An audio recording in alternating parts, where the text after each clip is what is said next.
রাজীব এবং স্নেহা বিয়ে করে খুব সুখে ছিল। দুজনে বাড়ির দরজায় দাঁড়িয়েছিল। বিয়ের শাড়ি পরে স্নেহাকে ভীষণ সুন্দর দেখাচ্ছিল। দরজা খোলা মাত্রই সুষমা আরতির থালা নিয়ে দাঁড়িয়েছিল। আর তখনই সে দেখতে পেল যে স্নেহা সব রূপোর গয়না পরে আছে, কিন্তু সেই সময় সে তাকে কোনো প্রশ্ন করল না। সুষমা তার আরতি করে তাকে বলল, বৌমা, এই কলসিতে বাঁ পায়ে ধাক্কা দিয়ে ভেতরে এসো। স্নেহা গৃহপ্রবেশের নিয়ম পালন পূর্ণ করল।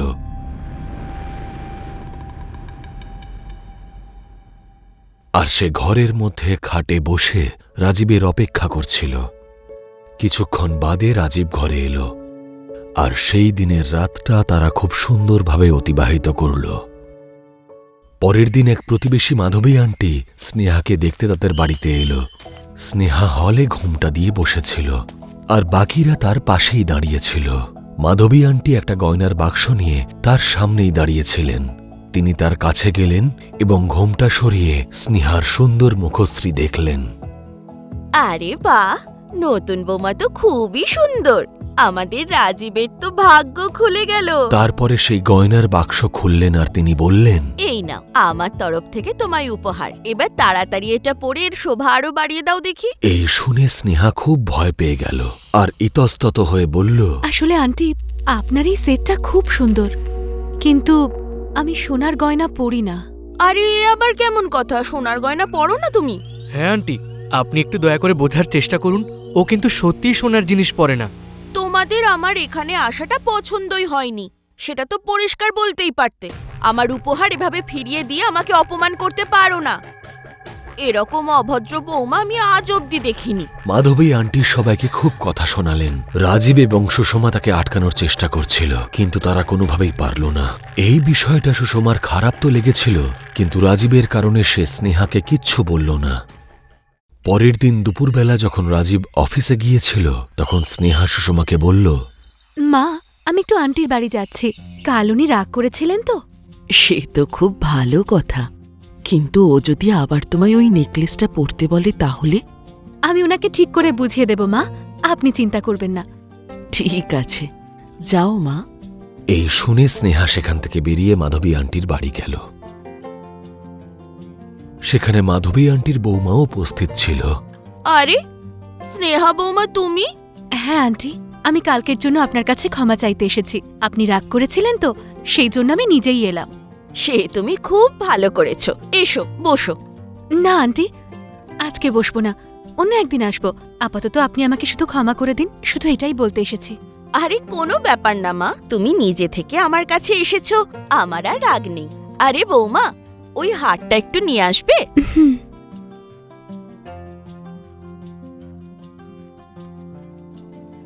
এবার বলো, এখন তো তুমি এটা পরবে কি গো?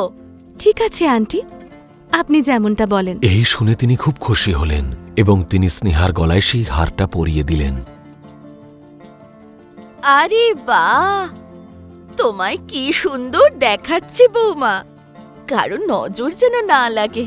এই শুনে স্নেহাও হাসতে লাগল, কিন্তু পরের মুহূর্তেই তার মুখ সম্পূর্ণ বদলে গেল। তার গায়ের রং নীল হয়ে গেল, যা দেখে তারা দুজনে ভীষণ ভয় পেয়ে গেল। আরে বৌমা, তোমার আবার কি হলো?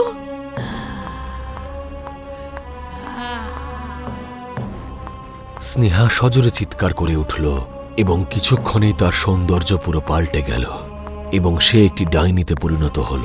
আমি বলেছিলাম না যে আমি সোনা পড়তে চাই না, তাও তুমি রাজি হলে না। এই বলে সে মাধবী আন্টির গলা চেপে ধরল, আর এক ঝটকায় মাথাটা শরীর থেকে আলাদা হয়ে গেল। তার বৌমা সেখান থেকে ভয় পেয়ে পালানোর চেষ্টা করল, কিন্তু স্নেহা তাকেও ধরে ফেলল।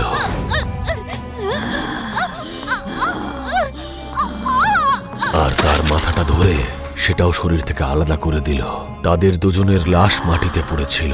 স্নেহা লাশ দুটোর কাছে গিয়ে বসল আর চিবিয়ে চিবিয়ে তাদের মাংস খেতে শুরু করল।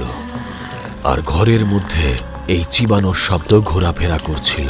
এই দৃশ্য ছিল ভীষণই ভয়ঙ্কর, কিন্তু কিছুক্ষণ বাদেই স্নেহা তার আসল রূপে ফিরে এলো। ঠিক তখনই দরজাটা খুলল আর সুষমা সেখানে এসে উপস্থিত হলো। সে মাধবী আন্টি আর তার বৌমাকে মৃত দেখে ভয় পাথর হয়ে গেল। এসব কি? এই প্রশ্ন শুনে স্নেহা তার দিকে তাকালো, আর স্নেহার এই ভয়ঙ্কর চোখ দেখে তিনি আবার ভয় পেয়ে গেলেন। এ তোমার কেমন রূপ? একটা ডাইনি? মা, আমি যেমনই হই না কেন, আমি আপনার বৌমা। আর আমি রাজীবকে খুব ভালোবাসি। আর আমি আপনার বা আপনার ছেলের কোনো ক্ষতি করব না। স্নেহা তাকে অনেকক্ষণ ধরে বোঝালো, আর সেই সময় স্নেহার কথা শোনা ছাড়া সুষমার আর কোনো অপশন ছিল না, কারণ সুষমা ভীষণ ভয় পেয়েছিল। কিন্তু সে রাজীবের ব্যাপারেও চিন্তিত ছিল, আর সেই জন্যই সে সন্ধেবেলা ওঝার কাছে গেল আর তাকে সব কিছু বলল। ওর ওপর স্বর্ণ সাপ আছে। আমি আজ যাব তোর বাড়ি, আর তোর ছেলের সামনে ওকে ওর নিজের রূপে এনে সাপ মুক্ত করার বিধি পালন করব। সুষমা কথা শেষ করে নিজের বাড়ি ফিরল। স্নেহা সেই সময় তার ঘরে বসেছিল। কিছুক্ষণ বাদে যখন রাজীব বাড়িতে পৌঁছল, তখন সে দেখল ঘরের বাইরে সুষমা ওঝার সঙ্গে দাঁড়িয়ে রয়েছে। সেই ওঝার কাঁধে ছিল একটা ঝোলা, আর এক হাতে ছিল একটা জ্যান্ত মোরগ, যার পা দুটো দড়ি দিয়ে বাঁধা ছিল। তুমি এখানে কি করছো মা? আর এইসব কি হচ্ছে? রাজীবের জিজ্ঞেস করায় সুষমা তাকে সব খুলে বলল, কিন্তু রাজীব কোনোভাবেই বিশ্বাস করছিল না। তুই এইভাবে বিশ্বাস করবি না, আমি জানতাম। এই বলে ওঝা সুষমাকে বলল, তোর হাতের চুড়িটা খুলে তুই ওকে দে। শুনে সুষমা নিজের হাতের চুড়ি খুলে রাজীবের হাতে দিল। এই চুড়িটা যেভাবেই হোক ওকে পরিয়ে দিবি, তাহলেই ও নিজের রূপে চলে আসবে। শুনে রাজীব চুড়িটা নিজের পকেটে রাখল আর সেই ঘরে প্রবেশ করল। কিছুক্ষণ স্নেহার সঙ্গে গল্প করার পরে সে তাকে ভালোবেসে জড়িয়ে ধরল। আরে হঠাৎ করে তোমার হলোটা কি? কই কিছু না তো। আচ্ছা, একজন স্বামী কি তার স্ত্রীকে জড়িয়ে ধরতে পারে না? হ্যাঁ, কিন্তু এত শক্ত করে কেন? কি হয়েছে তোমার? রাজীব তখনও তাকে জড়িয়ে ধরেছিল আর তার হাতটাও ধরেছিল, আর তখনই নিজের পকেট থেকে চুড়িটা বের করে তাড়াতাড়ি তার হাতে পরিয়ে দিল।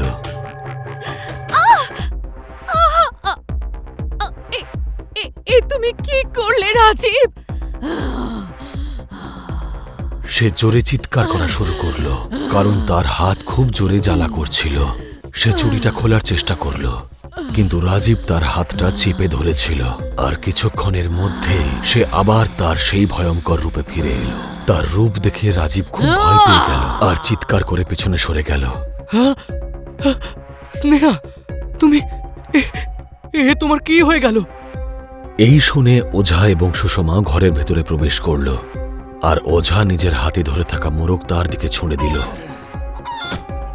আর তখনই সে মোরগটার উপর ঝাঁপিয়ে পড়ল, আর সে নিজের ধারালো নখ দিয়ে মোরগটাকে পুরো ছিঁড়ে ফেলল, আর চিবিয়ে চিবিয়ে তার মাংস খেতে লাগলো। এইসব কি হচ্ছে? স্নেহা এত ভয়ঙ্কর কি করে হয়ে গেল? আর ও এইভাবে কাঁচা মাংস কি করে খেতে পারে? ওর উপর স্বর্ণ সাপ আছে। ও যখনই সোনার কোনো জিনিস পড়বে, তখনই ও পেতনি রূপে চলে আসবে। যখন স্নেহা সেই মোরগটার মাংস খাচ্ছিল, ওঝা তখনই নিজের ঝোলা থেকে সামগ্রী বের করে পুজোর সম্পূর্ণ প্রস্তুতি করে ফেলল। সে রাজীব এবং সুষমাকে নিজের কাছে বসালো এবং নিজেদের চারিদিকে একটা গণ্ডি কাটল, আর তারপর মন্ত্র পড়া শুরু করলো আর যজ্ঞকুণ্ডে আহুতি দেওয়া শুরু করলো। স্নেহা আক্রমণ করতেই চাইছিল, কিন্তু যে গণ্ডিটা ওঝা কেটেছিলেন, স্নেহা তার ভিতরে প্রবেশ করতে পারছিল না, আর না সে সেখান থেকে পালাতে পারত, কারণ দরজার মুখেও সেই একই গণ্ডি কাটা ছিল। সে চিৎকার করছিল, আর্তনাদ করছিল এবং নিজের কান চাপা দিচ্ছিল, কিন্তু ওঝা নিজের কাজ চালিয়ে গেলেন। এবার তাকে আটকানোর জন্য স্নেহা ঘরের মধ্যে থাকা বিভিন্ন জিনিস তাদের দিকে ছুঁড়তে শুরু করলো। আঘাত পাওয়ার পরেও ওঝা থামল না। সুষমা এবং রাজীবও আহত হয়েছিল, কিন্তু তারাও সেই গণ্ডি থেকে বেরোলো না। আর তখনই সজোরে মন্ত্রোচ্চারণ করতে করতে ওঝা উঠে দাঁড়ালো আর বলল, আজকের পর থেকে তুই স্বর্ণ সাপ থেকে মুক্তি পাবি। হে পিশাচ দেব, যত তাড়াতাড়ি সম্ভব মেয়েটাকে অভিশাপ মুক্ত করুন। ওর পূর্বপুরুষদের অপরাধের শাস্তি আপনি ওকে দেবেন না পিশাচদেব। এই বলে সে তার কমণ্ডলু থেকে সামান্য জল নিয়ে তার দিকে ছুঁড়ে মারল। সে এমনভাবে চিৎকার করে উঠল যেন তার উপরে অ্যাসিড ছোড়া হয়েছে, আর তারপর অজ্ঞান হয়ে মাটিতে পড়ে গেল। ও এখন সম্পূর্ণ সুস্থ, ও এখন অভিশাপ মুক্ত।